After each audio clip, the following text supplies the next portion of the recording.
इस कार्यक्रम की पुण्यार्जक हैं श्री दिगंबर जैन मुनि संघ प्रबंध समिति रजिस्टर्ड, पार्श्वनाथ भवन, नाटाड़ियों का रास्ता, जयपुर 3, राजस्थान।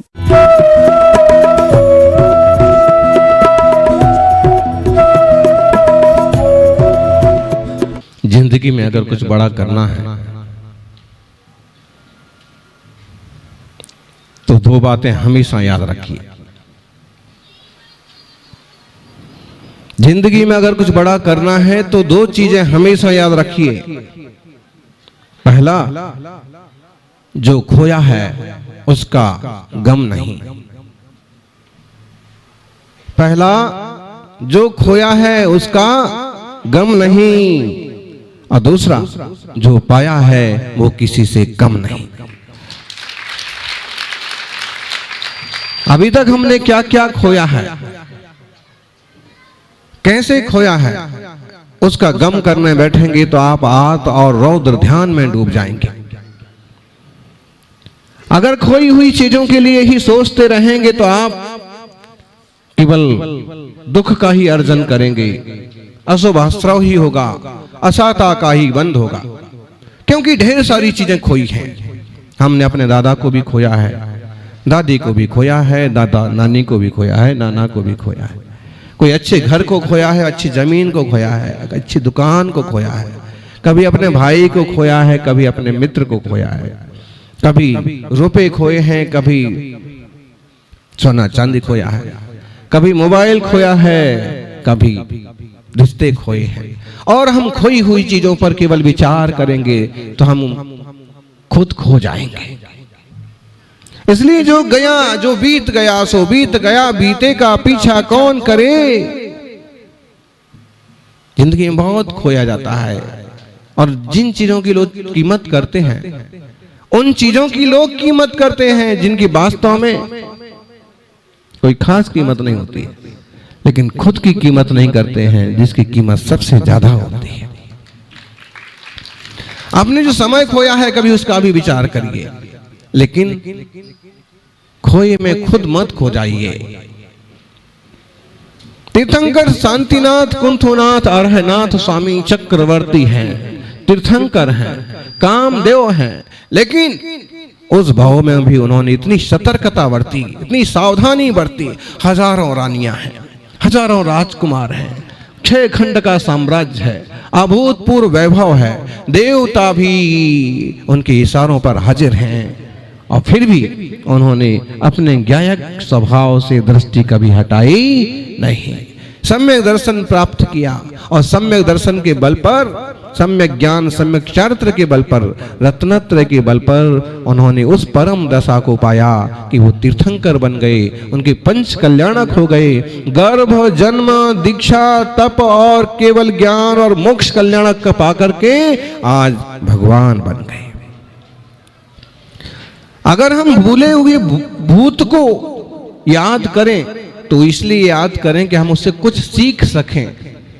हमने इतना सारा कैसे खोया, किस गलती से खोया, किस कारण से खोया, वो गलतियां अब नहीं करेंगे, समय जाया नहीं करेंगे। समय कम नहीं है लोगों के पास, समझदारी कम है।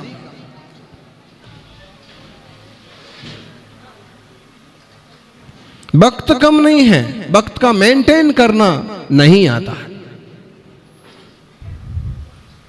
दुनिया में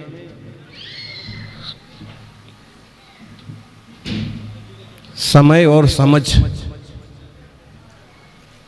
एक साथ मिल जाए ऐसे लोग बहुत कम मिलेंगे आपको। समय और समझ दोनों एक साथ मिल जाए ऐसे बहुत कम लोग मिलेंगे, और ऐसे जो लोग होंगे वो बहुत सौभाग्यशाली होंगे, बहुत ज्यादा प्रतिष्ठित और स्मरणीय होंगे। आज कुंथुनाथ स्वामी का विशाल जिन खड़ा करके पंच कल्याणक प्रतिष्ठा हो रहा, समय और समझ दोनों ने एक साथ मिली। श्री राम को समय और समझ दोनों एक साथ मिले। बहुत लोग होते हैं समय मिलता है, समझ नहीं मिलती है। समय मिला हुआ है, ढेरों लोग मिलेंगे आपको, समय मिला हुआ है, मोबाइल का डिब्बा पकड़ करके बंदर की भांति और दिन भर उस पर लगे हुए हैं। समय फिजूल जा रहा है, समय तो है उनके पास, लेकिन समय मिला है विकार जा रहा है। और कुछ लोग होंगे कि समझ मिली है, उनके पास समय बहुत कम है। कल संध्या को शांति नोबेल पुरस्कार प्राप्त करने वाले कैलाश सत्यार्थी आए। उन्हें जैसे ही मालूम पड़ा कि मुनि महाराज यहाँ पधारे हैं, यहाँ के युवाओं ने उन्हें सूचना दी, तो अपनी मीटिंग से निपटा करके और समय पर पहुंचे। हम लोग प्रतिक्रमण में थे, अंदाज नहीं था, आ गई, सबसे पीछे बैठ गए। मुनि संघ की क्या कीमत होती है, मुनि संघ का वक्त कितना कीमती होता है, इन नोबेल पुरस्कार को पाने वाले से ज्यादा और कौन समझ सकता है। जब भक्तियां पूरी हुई तो श्रावकों ने इशारा किया कि आप आगे पधारिए। वो आगे आए, बड़े विनय से सारे संतों को वंदन किया और कहा, इस धरती का सौभाग्य है, इस परिसर का सौभाग्य है कि आप इस नगर में पधारे। इतने सारे संत एक साथ मुझे देखने को मिले, दर्शन करने को मिले, मेरे जीवन का सबसे बड़ा सौभाग्य। कैसा उल्लास आता है। अब जहां इस ढेरों डॉक्टर्स बैठे हैं, स्टूडेंट्स बैठे हैं, 1200 से ज्यादा उपस्थित हैं पढ़े लिखे लोग, अब उनको ये नहीं बात बता पाए कि क्या विजी रहते हैं। सारे के सारे अजैन हैं, मुनि संघ से परिचित भी नहीं है, तो वो यही सोच रहे होंगे क्या बिजी रहते होंगे साहब, इन्हें ना कोई कमाई करने जाना है, ना इनके पास कपड़े हैं, ना इनको कहीं रहना है ना। और जब ये बात बताई गई कि देव, ये जो मुनि राज होते हैं ज्ञान ध्यान और तप में लीन रहते हैं, तो जो विद्यार्थी शुरू में असहज महसूस कर रहे थे, थोड़ा मजाक समझ रहे थे, वो बहुत भक्ति भाव से मुनि संघ को खड़े होकर वंदन करने लगे। समय और समझ, सौभाग्यशाली हैं वो त्यागी तपस्वी जिन्हें समय भी मिल गया है और समझ भी मिली। सौभाग्यशाली हैं श्रावक जिन्हें समय पर समझ मिल गई कि पंच कल्याणक महोत्सव तो करना ही है। राजू कह रहे थे कि पता नहीं महाराज जी कैसे उस समय ऐसा विकल्प विचार आया कि बात मेरे मुंह से निकली, आपने झेल ली, आपने आदेश दिया, मैंने लोगों को कहा, लोग जुड़ गए और फिर संजय मिल गए, दीवान जी को पूछ लिया, चांदबड़ जी को, सौधर्मिंद्र आ गए और सारे के सारे देवता स्वर्ग से धरती पर उतर पड़े। पंच कल्याणक महोत्सव और विराट नगर की तो विराट समाज बोले, सबके सब संकेत पाते ही पहुंच गए और बिल्कुल होना चाहिए, आप जो कहेंगे सो होगा। और ज्ञानी, जब हम सब काम भगवान भरोसे प्रभु के नाम पर गुरु के चरणों में छोड़ देते हैं तो काम भी यूं होते चले जाते हैं। समय और समझ बिरली चीज है। दुनिया में इतनी बड़ी बड़ी मूर्तियां बिरले जगह ही मिलेंगे। हर साल कोई ऐसे बड़े बड़े पंच कल्याण के जिन प्रतिमाओं के नहीं हो पाते हैं। 31 फुट की कुंथुनाथ भगवान की प्रतिमा, क्या विशाल। और आप गौर से देखिए तो आपको गोमटेश्वर बाहुबली भगवान की प्रतिमा का आभास हो जाएगा। शांतिनाथ भगवान, कुंथुनाथ भगवान, हस्तनापुर में जन्म में तीर्थंकर त्रिपुटी 3 पद के धारी प्रभु और परम शांत मुद्रा में विराट नगर की धरती पर आकर के विराजमान हो गए। जब इन श्री जी प्रतिमाओं को खड़ा करने का प्रयास पुरुषार्थ बड़जात्या परिवार कर रहे थे कि कैसे भी खड़ी होना चाहिए, एक क्रेन लगाई, वो क्रेन लगाई, और वास्तव में जब तक कृष्ण पक्ष नहीं निकल गया तब तक 4 क्रेन लगाने के बाद भी मूर्ति खड़ी नहीं हुई। शुक्ल पक्ष आया और शुक्ल पक्ष के समझ लीजिए कि अब सबका चंद्रमा बढ़ने ही वाला है, तीर्थंकर प्रतिमाएं खड़ी हो गई। समय, जो समय जिस चीज के लिए योग्य है, उचित है, निर्धारित है, उस समय वो कर लो। भोर में सबसे पहले सुप्तो तितेन सुमुखेन सु मंगलाया द्रष्टव्य मस्त यदि मंगल में वस्तु अन्येन किम तदिह नाथ तवै भक्त्रम त्रैलोक्य मंगल निकेतन मीक्षणीय। सबसे पहले भोर में उठ करके देखने योग्य यदि कोई चीज है, कोई वस्तु है तो क्या है? बोलो हैं? हे भगवान जिनेश्वर, अगर भोर में उठ करके देखने योग्य कोई वस्तु है तो आपका श्रीमुख ही है, जिसके दर्शन करने से हमेशा मंगल होता। जल्दी उठिए और सबसे पहले भगवान का दर्शन कीजिए। मोबाइल चेक मत कीजिए, उस पर तो झगड़ा झंझट ही रहने वाला, और एक बार उठाओगे तुम उसको तो उसमें आधा घंटा पौन घंटा तो यूं बर्बाद होने वाला, समय जाने वाला ही है। सबसे पहले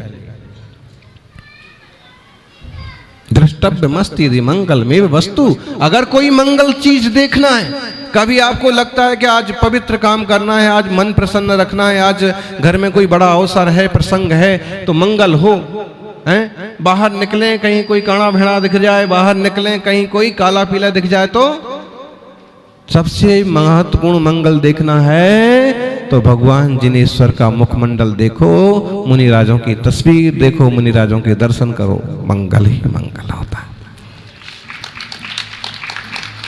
आत्मार्थियों, निज चैतन्य भगवान आत्मा को परमात्मा बनाने का ये मंगलमय मार्ग है।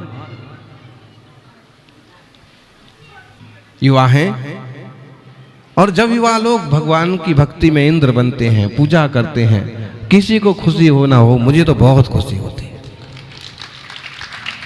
क्योंकि आगे आगे धर्म की ध्वजा लेके चलने वाले यही हैं।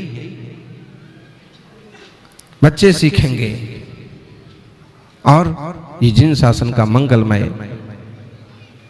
प्रभावना ऐसे ही बढ़ती रहेगी। सौधर्मेंद्र महाराज, देखिए आप बिल्कुल अपने आसन पर विराजे हैं। नाम जैसा है काम भी वैसा ही है, धर्मचंद्र।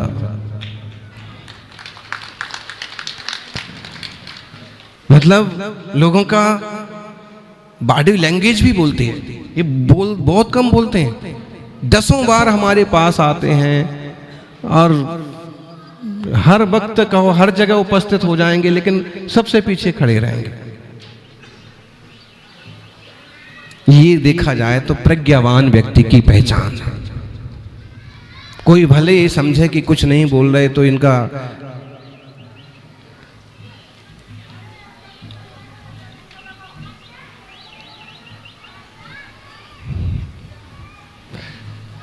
कुबेर महाराज हैं और माता पिता भगवान के माता पिता बने हैं।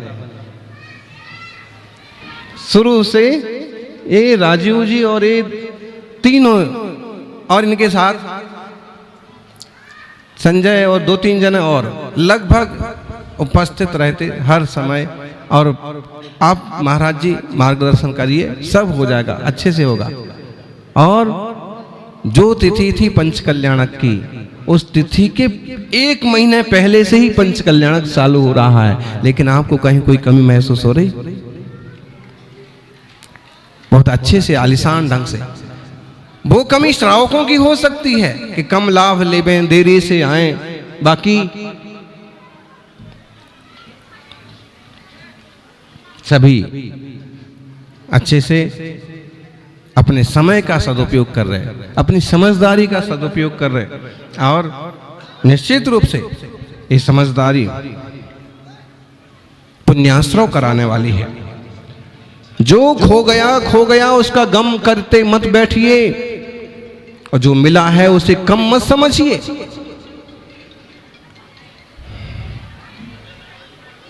पांचों पांडव यहां आए होंगे तो शायद उनको भी इतने सारे मुनियों के एक साथ दर्शन नहीं हुए होंगे, क्योंकि ये तो महापुरुष थे। लेकिन यहां इस धरती पर अज्ञातवास में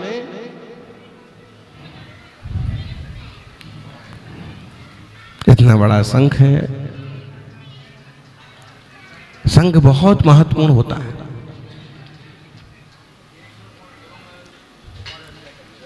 एक साधु के दर्शन हो जाएं तो उसे पुण्य समझा जाता है, और अगर एक साथ 51 साधु के दर्शन हो जाएं तो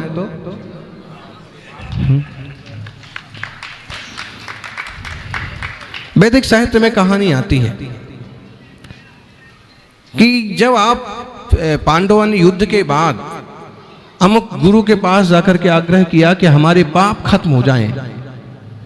युद्ध में बहुत सारे लोगों की हिंसा हुई है, युद्ध में बहुत सारे लोग मारे गए हैं, तो हमारे पाप नष्ट हो जाएं, आप ऐसा कुछ आशीर्वाद दीजिए, कोई प्रायश्चित दीजिए। तो उन्होंने बताया कि 100 यज्ञ करवाइए। 100 यज्ञ जब कराएंगे, 100 विधान कराएंगे, 100 मंगल महोत्सव कराएंगे, तो जाकर के आपके पापों का खात्मा होगा, प्रायश्चित पूरा होगा। ये बात द्रौपदी भी सुन रही थी। 100 यज्ञ कैसे होंगे? मान लीजिए धन संपत्ति से अपन कमजोर नहीं है, फिर भी हर चीज के लिए समय लगता है, आयोजन के लिए विवेक बुद्धि लगती है, लोग लगते हैं।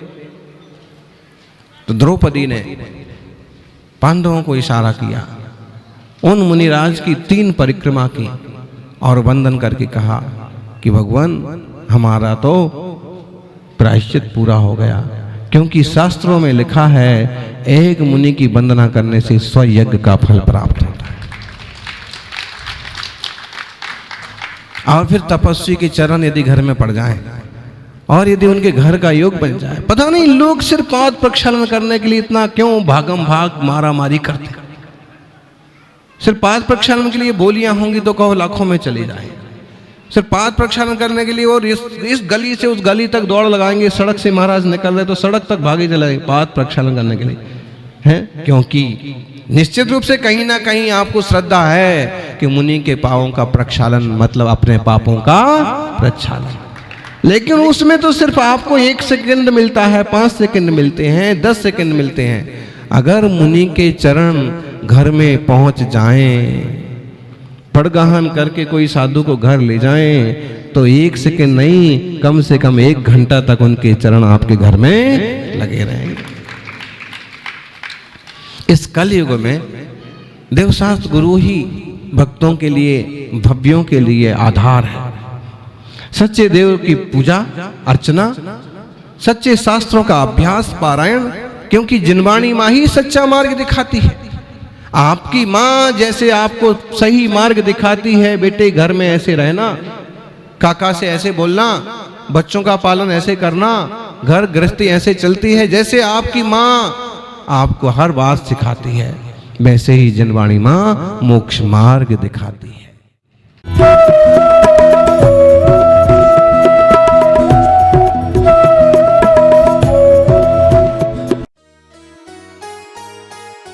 इस कार्यक्रम के पुण्यार्चक थे श्री दिगंबर जैन मुनि संघ प्रबंध समिति रजिस्टर्ड, पार्श्वनाथ भवन नाटाड़ियों का रास्ता, जयपुर 3।